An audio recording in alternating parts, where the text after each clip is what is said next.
Hello and welcome back, crocheters. Today I'm going to show you how to make a tube. A tube is a super fun thing to learn how to make, and you can make a lot of really great projects with this.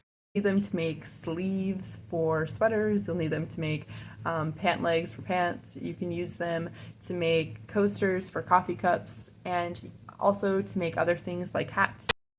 I know you're excited to begin, so let's just jump right into it. To start off with our tube, I'm going to go ahead and have you chain about 15 stitches. So go ahead and chain 15 for me.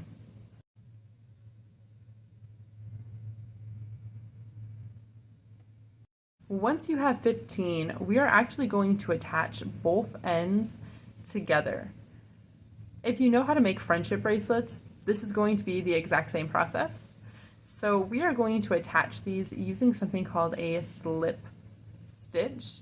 If you do not know what a slip stitch is, go ahead and watch my slip stitch video posted down below. But what we are going to do is we are going to take our hook with our loop still on it. We are going to poke it through the first chain that we made. I want to make sure that you can see it okay. We're going to take our hook, just poke it through, boom. We're going to take our yarn, we're going to wrap it around, we're going to pull our yarn out of the chain, and then we're going to pull our yarn, that loop, under this loop to make our slip stitch. Okay, let me show that to you one more time.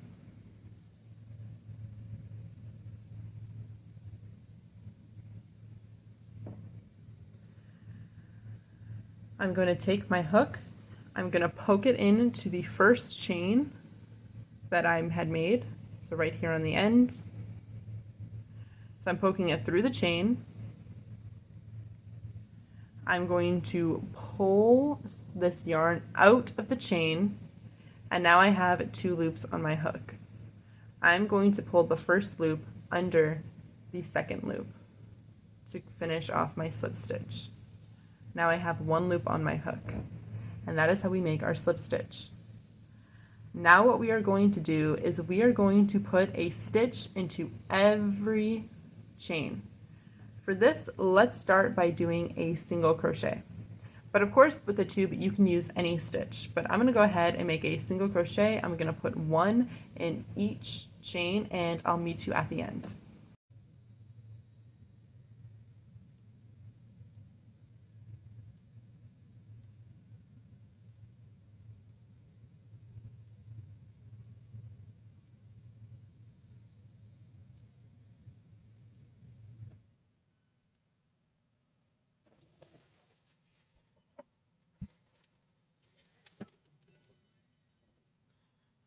Alright, so I have just gone all the way around and I have put 15 stitches into each chain space. I am ready to start my next row, or when we're working in a circle, we call it a round. So I am ready to start my next round. But instead of turning my piece over the way I do when I make rows, I'm actually just going to continue to work in a circle.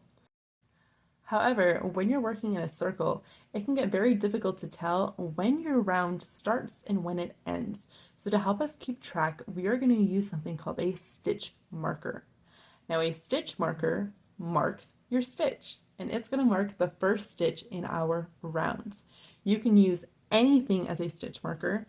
I am going to use this paper clip. So I'm going to go ahead and I'm going to put this paper clip right into the first stitch of my round, just so I know where it is and when my round is over. So I went ahead and I know that when I circle all the way around and when I get back to this paper clip, I will know that my round is done. So I'm going to go ahead and I'm just going to keep going. I'm going to keep putting single crochets all the way around.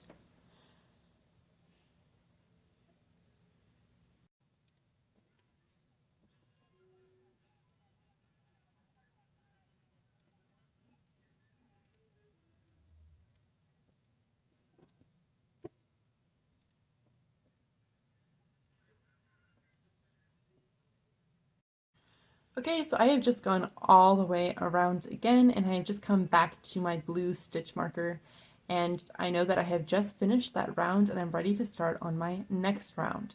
So what I'm going to do is I'm going to take my paper clip out, and I'm going to go ahead and mark my next row with it. So I'm going to go ahead, put my first stitch in, and I'm going to mark my first stitch. Every time you start a new round, you're going to want to move your stitch marker up.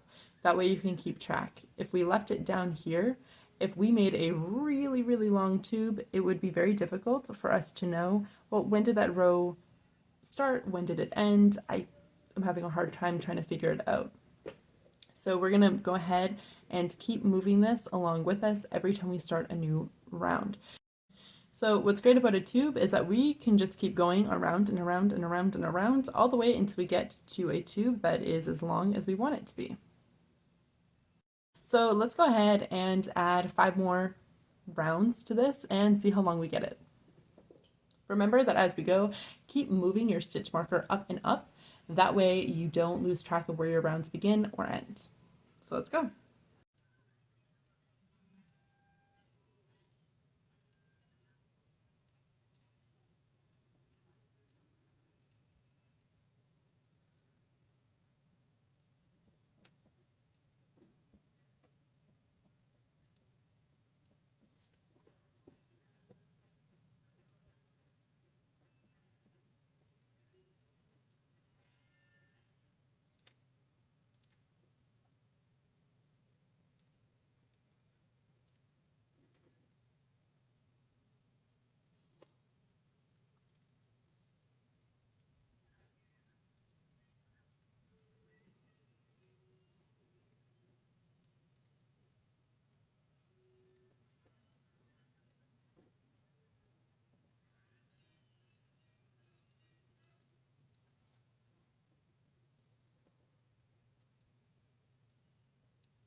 Okay, crocheters, I am coming to my last stitch in my final round. So I'm going to go ahead and make this and finish it off.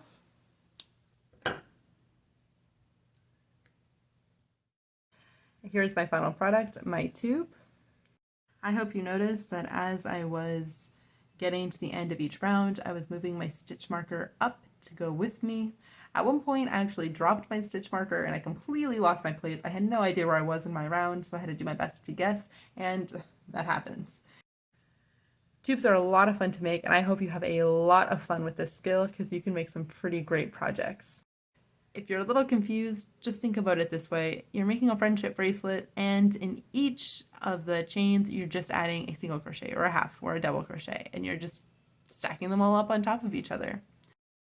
But of course, if you're still a little bit confused, go ahead and watch this video again until it makes sense to you, or go ahead and leave a question down below. I hope you enjoyed making this video as much as I did. If you liked this video and want to see more, go ahead and like and subscribe, and I will be seeing you in our next video. Bye!